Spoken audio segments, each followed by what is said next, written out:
Vannes, c'est comme Niort, une ville moyenne, moins de 60 000 habitants, avec des préoccupations qui sont les mêmes sur un centre-ville historique, sur une dynamisation commerciale de notre ville.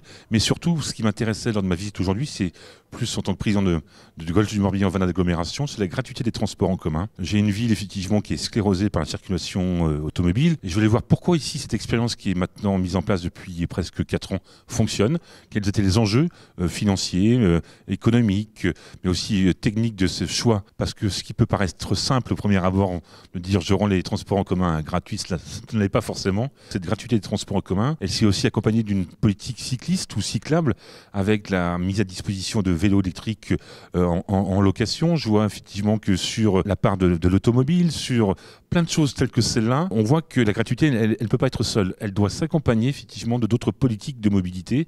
Je repars effectivement avec beaucoup de certitudes, mais aussi beaucoup de questions qui font que le chemin va être long si jamais avec mes collègues maires à Vannes Agglo, nous décidons de cette gratuité.